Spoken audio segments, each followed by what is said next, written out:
السلام عليكم ورحمة الله تعالى وبركاته. كي راكم دايرين؟ ان شاء الله تكونوا كامل بخير. ان شاء الله في هذا الفيديو غادي نقدم لكم اكبر تحدي لعمل وصفات جزائرية مع 10 قنوات ايضا جزائرية. اول قناة نبدا بها هي قناة افكار مروان، قناة الوردة الجميلة، قناة جزائرية ايضا، وكذلك كويزين وسيم، قناة يوميات أسرة جزائرية، قناة مطبخ وتدابير سارة، قناة أميرة مطبخ الجزائرية، قناة عالم عبد الرحيم،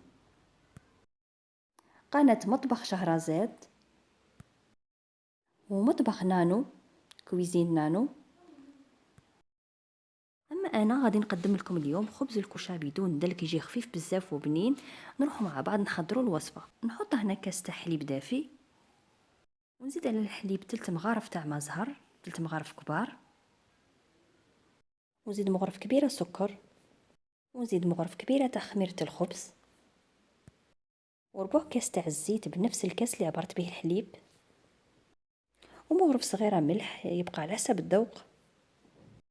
نجيب 2 حبات بيض، حبه نديرها كامله والحبه الثانيه ندير البياض في الخليط، والصفر نحتفظ به للدهن.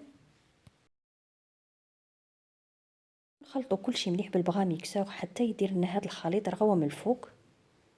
من بعد نجيب كاس سميد متوسط، انا نستعمل موله، نخلطه مليح بالفوي كما راكم تشوفوا حتى يتخلط مليح. من بعد نخليه يريح مده 5 دقائق، ونجيب كاس تاع الفرينه نديره هنايا ونبدا نخلط بالمغرف. من بعد نزيد عليه نص ساشي تاع خميره الحلوى، وانا غادي نستعمل تقريبا 3 كيسان تاع الفرينه. غادي ندير الكاس الاول ونخلط، من بعد ندير الكاس الثاني، والكاس الثالث نقعد ندير فيه غير بشويه حتى تتلملي العجينه.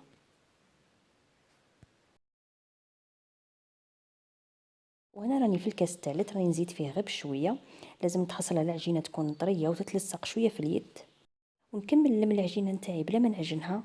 تلمت لي العجينه، شوفوا الفرينه اللي بقات لي بقى لي قل من نص من الكاس الثالث. دروك نجيب بلاستيك الغذائي نغطيها ونخليها في مكان دافي تخمر مده 20 دقيقه. بعد ما خمرت وتضاعف الحجم نتاعها، دروك غادي نخويها من الهواء غير بشويه حتى تهود كامل.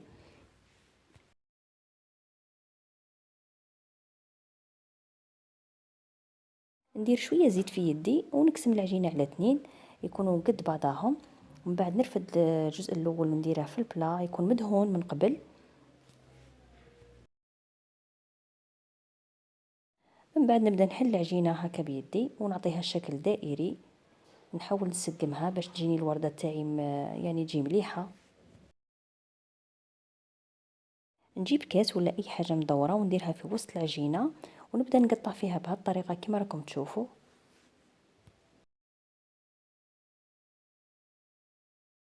ونكمل قطع العجينه، لازم يكونوا كل خطين متقابلين ونحاول يكونوا هاد القطع قد بعضهم.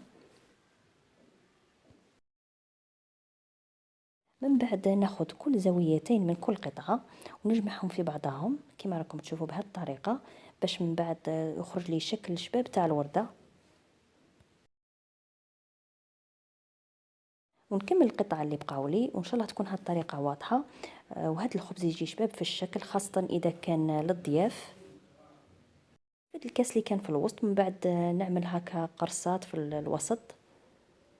نجيب صفر البيضه اللي خليتها من قبل، نزيد عليها شويه نتاع القهوه وقطره نتاع الخل وندهن الخبزه تاعي مليح. وكما قلت لكم هاد العجينه درت لي 2 خبزات كيما هكا بهذا الحجم. والتزيين يبقى حسب الرغبه، انا درت هنا شويه نتاع البسباس وزدت لها شويه نتاع السانوج. بعد ما تكملوا خلوها تخمر مده 20 دقيقه في مكان دافي، ومن بعد نطيبوها في فرن يكون حامي بزاف. بعد ما تطيب نوريها لكم ان شاء الله. الخبز نتاعي بعد ما طاب مازال حامي، بغيت نوريها لكم.